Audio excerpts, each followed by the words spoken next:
Masya Allah, besar kali ularnya. Kobra. Ih, takut. Ini gawat, Gubernur Jawa Barat dalam bahaya, di mana baru-baru ini Kang Deddy Mulyadi mendapatkan teror, yaitu dengan 2 kali dikirimi ular kobra ke rumahnya. Astagfirullahaladzim, rumah Kang Deddy Mulyadi pun dilempar pakai batu oleh orang tidak dikenal. Bahkan lebih parahnya dan lebih sadisnya lagi, orang tersebut mengancam akan menghabisi nyawa sang gubernur. Ini tentu saja tidak bisa kita biarkan ya. Kita harus cari orang yang berani mengancam ataupun meneror dengan cara mengirimkan ular ke rumah Kang Deddy Mulyadi. Lalu seperti apakah tanggapan sang gubernur Jawa Barat Kang Deddy Mulyadi ini terhadap teror yang akhir-akhir ini banyak sekali menyerang ataupun mengarah kepada dirinya? Untuk selengkapnya mari kita simak sama-sama tanggapan dari Kang Deddy Mulyadi. Orang kirim kado, kirim bunga, kirim buah, kok kirimnya ular tedung kobra. Ih, subhanallah. Yang ini gede. Yang ditemukan di rumah Kang Deddy Mulyadi. Astagfirullahaladzim, gedenya. Nah, ini gede sekali ularnya nih. Ini berbisa. Ya Allah, aku masih diselamatkan ya Allah. Allahu Akbar. Kayak iya. Lihat ada ular mau masuk kamar ya Allah. Ini aku. Hari mana ngirim orang ke imah urang atuh rupa-rupa wae ye. Sing karunya tuh ka urang teh. Kamu teh jangan ngirim ular ke rumah saya. Masa nggak kasihan sama saya? Aja ngeri. Kasihan saya emang nggak punya istri. Allah. Seumur hidup saya hidup tinggal di situ belum pernah lihat ular kobra. Belum pernah. Ya, kalau piton sering. Piton sering ya, Pak. Kalau ular kobra mah belum pernah. Berarti bukan habitatnya di situ. Bukan habitat. Berarti dia pendatang baru. Sengaja didatangkan atau datang gitu? Iya, kiriman. Itu kan sengaja didatangkan. Astagfirullahaladzim. Udahlah, jangan berprasangka negatif. Aduh, baik ya. Sahabat prasangka negatif.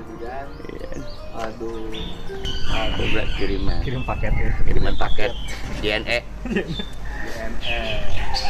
Astagfirullahaladzim. Pantesan waktu dikejar-kejar pakai bambu ya, tidak bereaksi karena dia masih ini ya, stres ya. Stres, kecapean juga. Kecapean. Berarti kalau pecah dia jaraknya jauh, Pak.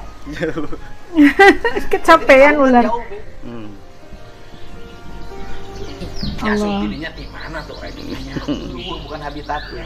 Kalau habitatnya kan langsung. Ya Allah ya Robi, ngalamin hidup begini Pi dikirimin ular.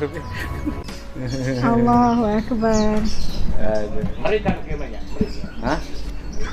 Kalau gitu matu. Bukan nyebrot, bukan. Saya masuk kamar, Bi. Oh, langsung. Gitu. Aduh. Ampun ya Allah ya.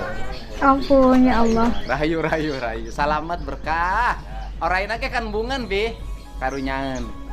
Semoga Allah senantiasa melindungi ya Kang Deddy daripada sebarang musibah, insya Allah. Buat para penggemar dan yang suka melihara ular kobra, kan saya sudah minta pertama nggak boleh menjadi bahan untuk atraksi dan candaan. Apalagi kamu candanya sudah berlebihan.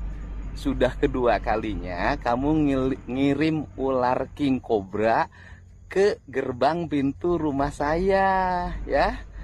Jangan dong, nggak boleh ya. Nanti yang ketiganya kamu apes ketangkap loh. Tiap hari dihujat, dikafirkan. Udah kali keduanya dikirim ular kobra, ya pikir nggak masalah keselamatan orang lain gitu. Tidak kuat menguasai media, usianya baru 35 tahun, tekanan dalam setiap hari, ketika di rumah tekanan makin berat. Dan bagi saya justru itulah perjalanan saya yang bisa dilewati. Dan saya ngalamin sebuah peristiwa. AA waktu itu, AA tuh lari ke saya buat stiker. Kemudian dia mengatakan, ayah mau dibunuh. Dan saya paham psikologi awal waktu itu lahir kebencian pada kelompok tertentu. Bencinya hanya luar biasa. Kenapa? Karena ayahnya terus-menerus diancam dan dihinakan. Dan saya mengatakan, sabar, ini adalah cara untuk melewati itu. Dan bisa melewati masa sulit itu dengan baik. Jadi Aula itu hidup dalam trauma psikologi yang berat. Yaitu mengalami tekanan melihat ayahnya dicaci maki, dihina, dilemparin pakai batu. Melihat rumah dinasnya dilemparin pakai batu. Wah, ini harus segera ditangkap ini ya, karena ini sudah bukan urusan sepele lagi. Ini kasus berat ini, di mana orang tersebut mengirimkan ular ya 2 kali malah. Waduh, padahal tadi kita bisa mendengar dengan jelas habitat ular kobra tentu saja bukan di wilayah rumah Kang Deddy Mulyadi, itu tidak ada ya habitat ular kobranya itu. Kalau ular yang lainnya seperti ular piton ataupun sanja, tadi Kang Deddy Mulyadi pun katanya mengakui sering menemukan ular-ular seperti itu. Namun untuk kobra tidak ada di situ, tidak pernah ditemukan oleh Kang Deddy Mulyadi selama beliau tinggal di situ.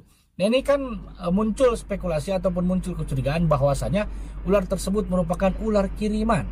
Namun alhamdulillah beruntung ular yang dikirim orang tidak dikenal ini sebelum masuk ke kamar Kang Deddy Mulyadi pun berhasil ditemukan dan kemudian berikan kepada Panji ya, barusan itu di Panji Petualang itu ya, rumahnya ya.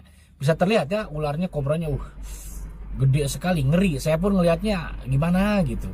Dan tidak hanya itu ya, Kang Deddy Mulyadi juga tadi memberi peringatan kepada orang yang mengirim ular tersebut ya, sekali 2 kali. Nah, ini yang ketiga kalinya hati-hati. Apes nanti ketahuan, menyesal, nangis-nangis. Dan tentu saja cara-cara seperti ini tidak pantas ya, dimana memang banyak sekali akhir-akhir ini orang-orang yang membenci Kang Deddy Mulyadi. Karena kan mungkin ya, jika dulu orang-orang para pejabat itu ataupun oknum-oknum pejabat itu kan bisa seenaknya mengambil uang rakyat, bisa seenaknya otak-atik anggaran, ya sekarang tidak bisa. Karena Kang Deddy Mulyadi kan lebih tegas. Bahkan bahkan minggu kemarin juga Kang Deddy Mulyadi mendatangi gedung KPK supaya mengawasi keuangan yang berada di wilayah Jawa Barat. Ini tentu saja sangat bagus sekali ya. Memang kalau orang baik, orang jujur itu pasti banyak musuhnya. Dan musuhnya itu bukan rakyat. Musuhnya itu para elit-elit itu sendiri. Yang mereka ini menjabat tidak bisa mengambil keuntungan. Tidak korupsi lah ya. Nah, ini makanya musuh orang baik itu, musuh pemimpin baik, musuh pemimpin jujur itu adalah para elit-elit, bukan rakyat. Justru rakyat mendukung. Tadi juga kita bisa mendengar ya pidato dari Kang Deddy Mulyadi, pengalamannya sewaktu menjadi Bupati Purwakarta, di mana ia setiap hari dikapir-kapirkan, setiap hari rumahnya diteror kan. Bahkan ada ancaman untuk menghabisi nyawa sang bupati waktu itu Kang Deddy Mulyadi menjabat sebagai bupati. Jadi teror-teror ataupun ancaman-ancaman ini bukan hanya sekarang, bukan hanya ketika Kang Deddy Mulyadi sekarang menjabat sebagai gubernur. Ketika Kang Deddy Mulyadi menjabat sebagai Bupati Purwakarta pun ancaman-ancaman ini sudah ada. Dikapir-kapirkan, diancam, didemo kan.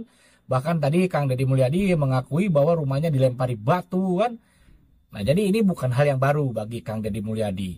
Ya mudah-mudahan Kang Deddy Mulyadi diberikan kesehatan, umurnya panjang ya, kuat Kang Deddy, karena pemimpin-pemimpin seperti Kang Deddy Mulyadi yang berani, tegas ini belum ada ya, sampai saat ini belum ada ya. Mudah-mudahan ini menjadi contoh yang baik bagi pemimpin-pemimpin yang lain.